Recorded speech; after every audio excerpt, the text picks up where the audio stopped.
ಅತ್ತೆ. ಏನು ಕಂದ ಇಷ್ಟು ಖುಷಿಯಾಗಿ ಬರ್ತಿದ್ಯಾ? ಏನು ವಿಷಯ ಕೇಳಿದ್ರೆ ನೀವು ಖುಷಿ ಆಗ್ತೀರಾ. ಅಣ್ಣನೂ ಅದಕ್ಕೇನೋ ಫಾರಿನ್ಗೆ ಹೋಗ್ತಿದಾರಂತೆ. ಫಾರಿನ್ಗ? ಏನಾಯ್ತೆ? ಟ್ರಿಪ್, ಐ ಮೀನ್ ಸೆಕೆಂಡ್ ಹನಿಮೂನ್ಗೆ. ಅಬ್ಬಾ, ಹೆದ್ರುಬಿಟ್ಟೆ ಕಣೆ. ಒಳ್ಳೇದಾಯ್ತು, ಹೋಗಿ ಬರಲಿ. ಅವಳ ಮನ್ಸಾರೆ ನಕ್ಕು ಎಷ್ಟು ದಿವಸಗಳಾಗೋಯ್ತು. ಖುಷಿಯಾಗಿ ಹೋಗಿ ಖುಷಿಯಾಗಿ ವಾಪಸ್ ಬರ್ಲಿ. ಏನ್ ಹೇಳ್ತಿದ್ದೀರಾ? ಪಪ್ಪ ನಮ್ಮನ್ನ ಫಾರಿನ್ ಹೋಗ್ತಿದಾರಾ? ಅದು ನಮ್ಮನ್ನ ಬಿಟ್ಟು ಹೋಗ್ತಿದಾರಾ? ನೀವು ಅದಕ್ಕೆ ಹೋಗೇ ಹೇಳ್ತಿದ್ದೀರಾ? ಅದು ಹಂಗಲ್ಲ ಬಂಗಾರಿ. ನೋಡು, ಪಪ್ಪ ಮಮ್ಮಿ ಬೇಕಾದ್ರೆ ಹೋಗಿ ಬರಲಿ ಬಿಡು. ಪಪ್ಪ ಮಮ್ಮಿಗಿಂತ ನಾವು ನಿನ್ನೊಂದು ಚೆನ್ನಾಗಿ ನೋಡ್ಕೋತಾ ಇಲ್ವಾ? ಅವಾಗ ನೀನು ನಮ್ಮ ಜೊತೆ ಜಾಲಿಯಾಗಿರ್ಬೋದು ತಾನೆ. ಹಾಂ, ಅವ್ರು ಹೋಗಿ ಬರಲಿ ಬಿಡು. ಆದ್ರೆ ನಮ್ಮನ್ನ ಬಿಟ್ಟು ಹೋಗೋದು ಸರಿನಾ? ಆದರೆ ಮಿಂಚು, ನೀನೇ ನೋಡಿದ್ಯಲ್ಲ ಕಂದ, ಲಾಸ್ಟ್ 1 ಇಯರಿಂದ ಅಮ್ಮ ಎಷ್ಟು ನೋವು ಅನುಭವಿಸಿದಾಳೆ ಅಂತ. ಅವಳನ್ನು ನೋಡಿಕೊಂಡು ಪಪ್ಪಂಗೂ ಸುಸ್ತಾಗ್ಬಿಟ್ಟಿದೆ, ಅವ್ರಿಗೂ ಎಷ್ಟು ನೋವಾಗಿದೆ ಅಲ್ಲ. ಅವರಿಬ್ಬರು ಇವಾಗ ಒಂದು ಫಾರಿನ್ ಟ್ರಿಪ್ ಹೋಗಿ ಬಂದರೆ ಸ್ವಲ್ಪ ಹ್ಯಾಪಿಯಾಗಿ ಸುತ್ತಾಡಿಕೊಂಡು ಫ್ರೆಶ್ ಆಗಿ ವಾಪಸ್ ಬರ್ತಾರೆ. ಅದಕ್ಕೆ ಹೋಗಿ ಬರಲಿ ಅಂತ ಅಂದ್ಕೊಂಡೆ. ಏನಂತೀಯ? ಸರಿ ಅಮ್ಮಮ್ಮ, ಅವ್ರು ಹೋಗಿ ಬರ್ಲಿ. Good girl. ಆದ್ರೆ ಅಮ್ಮಮ್ಮ, ನಮ್ಮಿಬ್ಬರನ್ನ ಮನೆಗೆ ಕಳಿಸ್ಕೊಡಿ. ಯಾಕಂದ್ರೆ ಅವರಿಬ್ಬರಿಗೆ ನಾವು ಬಾಯ್ ಹೇಳ್ಬೇಕಲ್ವಾ? ಹೌದು, ನೀವಿಬ್ಬರು ಅವ್ರಿಗೆ ಬಾಯ್ ಹೇಳಬೇಕು, ಕರೆಕ್ಟು. ಆದರೆ ನಂದೊಂದು ರಿಕ್ವೆಸ್ಟ್ ಇದೆ. ಒಂದು ಕೆಲಸ ಮಾಡ್ತೀಯಾ? ನೀನೊಬ್ಬಳೇ ಹೋಗ್ಬಿಟ್ಟು ಬಾ, ಅಪ್ಪು ಬೇಡ. ಅವ್ನು ಹೋದರೆ ನಿನ್ನ ಥರ ಇಂಟೆಲಿಜೆಂಟಾಗಿ ಯೋಚನೆ ಮಾಡಲ್ಲ ಅವನು. ಅದಕ್ಕೆ ಅವ್ನಿಗೆ ಹೇಳೋದೇ ಬೇಡ. ಏನಂತೀಯ? ಓಕೆ ಅಮ್ಮ, ನಾನು ನಮಗೆ ಹೇಳಲ್ಲ. Good girl. ಈಗೆಲ್ಲ ಅವನು ಇನ್ನೂ ರೆಡಿ ಆಗ್ತಿದ್ದಾನ ಅಮ್ಮಮ್ಮ? ಸೋಂಬೇರಿ. ಹೋಗು ಬೇಗ ಕರ್ಕೊಂಬಾ, ಇನ್ನೂ ತಿನ್ಬೇಕು. ಓಡು. ಓಕೆ ಅಮ್ಮ.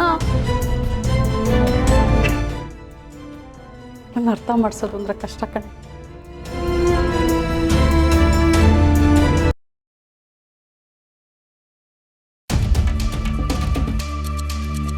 ಹಾಯ್ ಮದರ್ ಇಂಡಿ. ಏನಾಯ್ತು? ಎಂಟ್ರಿನ ಎಷ್ಟು ಬೇಜಾರಲ್ಲಿ ಕೊಡ್ತಾ ಇದೆಯಾ? ಇನ್ನು ಹೇಗೆ ಬರಬೇಕು? ನಾವೇನೇ ಮಾಡಿದ್ರು ಅವರಿಬ್ಬರು ಖುಷಿಯಾಗಿರೋದನ್ನ ನಮ್ಮ ಕೈಯಲ್ಲಿ ತಡೆಯೋಕ್ಕಾಗ್ತಿಲ್ವಲ್ಲ. ಅವ್ರ ನೆಮ್ಮದಿ ಖುಷಿ ಎಲ್ಲ ಹಾಳು ಮಾಡಬೇಕು ಅಂತ ಅನ್ಕೋತೀವಿ, ಆದರೆ ಆಗ್ತಾಯಿಲ್ಲ. ಏನೋ ಒಂದು ರೀತಿಯಲ್ಲಿ ಪ್ರತಿ ಸಲ ಅವ್ರು ತಪ್ಪಿಸ್ಕೋತಾರೆ. ಈಗ ಏನಾಯ್ತು? ಅವ್ರು ಮತ್ತೆ ಹನಿಮೂನ್ಗೆ ಹೋಗ್ತಾ ಇದ್ದಾರೆ. ಹೋಗ್ಲಿ ಬಿಡು, ಅದ್ರಲ್ಲಿ ಏನಿದೆ? ಏನು ಜೆ ಹೀಗೆ ಮಾತಾಡ್ತಾ ಇದೆಯಾ? ಅವ್ರು ಖುಷಿಯಾಗಿರಬಾರ್ದು, ನೆಮ್ಮದಿಯಾಗಿರಬಾರ್ದು ಅಂತ ತಾನೇ ನಾವು ಇಷ್ಟೆಲ್ಲ ಮಾಡ್ತಾ ಇರೋದು. ಅಲ್ಲ, ಅವರಿಬ್ಬರನ್ನೂ ದೂರ ಮಾಡಿದ್ರೇ ಅವ್ನು ವೀಕ್ ಆಗೋದು. ಅಂಥದ್ರಲ್ಲಿ ಅವರಿಬ್ಬರು ಖುಷಿಯಾಗಿ ಟ್ರಿಪ್ಪಿಗೆ ಹೋಗ್ತಾ ಇದ್ದಾರಲ್ಲ. ನೀನು ನೋಡಿದರೆ ಅದರಲ್ಲಿ ಏನಿದೆ ಅಂತ ಕೇಳ್ತಾ ಇದ್ದಿಲ್ಲ ಜೆ? ಎಸ್ ಮಾಮ್, ಅದ್ರಲ್ಲಿ ಏನಿದೆ? ಅವರಿಬ್ರು ಟ್ರಿಪ್ ಹೋಗೋದೇನು ಹೊಸದಲ್ವಲ್ಲ, ಹೋಗಿ ಬರಲಿ ಬಿಡು ಪಾಪ. ನೀನು ಇದೆಲ್ಲ ಈಸಿಯಾಗಿ ತಗೋಬೋದು, ಆದರೆ ನನ್ನಿಂದ ಆಗಲ್ಲ. ಅವರಿಬ್ಬರು ಖುಷಿಯಾಗಿರೋದನ್ನ ನನ್ನ ಕೈಯಲ್ಲಿ ನೋಡೋಕ್ಕಾಗಲ್ಲ ಜೆ. ನಾವೆಷ್ಟೆಲ್ಲ ಮಾಡಿದ್ದೀವಿ, ಆದರೂ ಕೊನೆಯಲ್ಲಿ ಅವ್ರು ಏನಾದರೂ ಒಂದು ದಾರಿ ಹುಡುಕಿ ಒಂದಾಗ್ಬಿಡ್ತಾರೆ. ಅಷ್ಟಕ್ಕೆ ಅವ್ರು ಗೆದ್ದಿದ್ದಾರೆ ಅಂತ ಯಾಕೆ ಅನ್ಕೋತಾ ಇದೆಯಾ? ಮತ್ತಿನ್ನೇನು ಅನ್ಕೋಬೇಕು? ನಮ್ಮ ಪ್ಲಾನು ಸಕ್ಸಸ್ ಆಗಲಿಲ್ಲ ಅಂತ ಅನ್ಕೋಬೇಕು. ಆಟ ಇನ್ನೂ ಮುಗ್ದಿಲ್ಲ mom. Bloody game is still on. ಆದರೂ ಜೈ, ಅವರಿಬ್ರು ಖುಷಿಯಾಗಿರೋದನ್ನ ನನ್ನ ಕೈಯಲ್ಲಿ ನೋಡೋಕ್ಕಾಗಲ್ಲ. ಈಗ ಭೂಮಿಕಾ ಹುಷಾರಾಗಿ ಬಂದಿದ್ದಾಳಲ್ಲ, ಆ ಖುಷಿನ ಸೆಲೆಬ್ರೇಟ್ ಮಾಡೋದಕ್ಕೆ ಟ್ರಿಪ್ಪಿಗೆ ಹೋಗ್ತಿದ್ದಾರೆ. ಇದೆಲ್ಲ ನೋಡಿ ನನ್ನ ಕೈಯಲ್ಲಿ ಸುಮ್ಮನೆ ಇರೋಕ್ಕಾಗಲ್ಲ. ಮಾಮ್, ಫಸ್ಟ್ ಆಫ್ ಆಲ್ ಟ್ರಿಪ್ಪಿಗೆ ಇಬ್ಬರು ಹೋಗ್ತಿದ್ದಾರೆ ಅಂತ ಯಾರು ಹೇಳಿದವರು? ಹೋಗ್ತಿರೋದು ಒಬ್ಬನೇ ಹೋಗ್ತಾನೆ ಅಂದಮೇಲೆ ಖುಷಿಯಾಗಿರೋಕ್ಕೆ ಹೇಗೆ ಸಾಧ್ಯ? ಏನು ಹಾಗಂದ್ರೆ? ಅವ್ರು ಟ್ರಿಪ್ ಪ್ಲಾನ್ ಮಾಡಿರೋದು ಮಾಲ್ಡೀವ್ಸ್ಗಲ್ವಾ? ಹೌದು. ಬಟ್ ಹೋಗ್ತಾ ಇರೋದು ಎಲ್ಲಿಗೆ ಅಂತ ಗೊತ್ತಾ? ಎಲ್ಲಿಗೆ? US. ಅದು ಹೇಗೋ ಸಾಧ್ಯ? ಮಾಲ್ಡೀವ್ಸ್ ಹೋಗೋದಕ್ಕೆ ಪ್ಲ್ಯಾನ್ ಮಾಡಿ ಟಿಕೆಟ್ಸ್ ಕೂಡ ಬುಕ್ ಆಗಿದೆ. ಬುಕ್ ಆಗಲಿ, ಟಿಕೆಟ್ಸ್ ಬುಕ್ ಆಗಲಿ, ಅವ್ರ ಪ್ಲ್ಯಾನ್ ಪ್ರಕಾರನೇ ಎಲ್ಲ ನಡೀತಿದೆ ಅಂತ ಅಂದ್ಕೊಳ್ಳಿ, ನೋ ವರೀಸ್. ಬಲಜೆ, ಏನಾಗ್ತಿದೆ ಇಲ್ಲಿ? ನನ್ನ ಮಾತಿನ ಅರ್ಥ, ಮಾಲ್ಡೀವ್ಸ್ಗೆ ಹೋಗೋ ಟಿಕೆಟ್ನ ಕ್ಯಾನ್ಸಲ್ ಮಾಡಿ US-ಗೆ ಟಿಕೆಟ್ ಬುಕ್ ಮಾಡ್ತಾನೆ ಅಂತ. ಅದೇನಕ್ಕೆ ಹಾಗೆ ಮಾಡ್ತಾನೆ? ಯಾಕೆಂದರೆ ಮಾಡೋ ಹಾಗೆ ನಾನು ಮಾಡಿಸ್ತೀನಲ್ಲಮ್ಮ, ಅದಕ್ಕೆ. ಲಾಸ್ಟ್ ಮೂಮೆಂಟ್ವರೆಗೂ ಪ್ಲ್ಯಾನ್ ಎಲ್ಲ ಕರೆಕ್ಟಾಗಿ ಇರುತ್ತೆ. ಇದ್ದಕ್ಕಿದ್ದಾಗೆ ಇಡೀ ಪ್ಲ್ಯಾನ್ ಪಲ್ಟಿ ಹೊಡೆಯುತ್ತೆ. ನನಗೊಂದು ಅರ್ಥ ಆಗ್ತಾ ಇಲ್ಲ. ನೀನೇನು ಮಾಡ್ತಾ ಇದೆಯಾ ನನಗೆ ಸರಿಯಾಗಿ ಹೇಳು. Just wait and watch.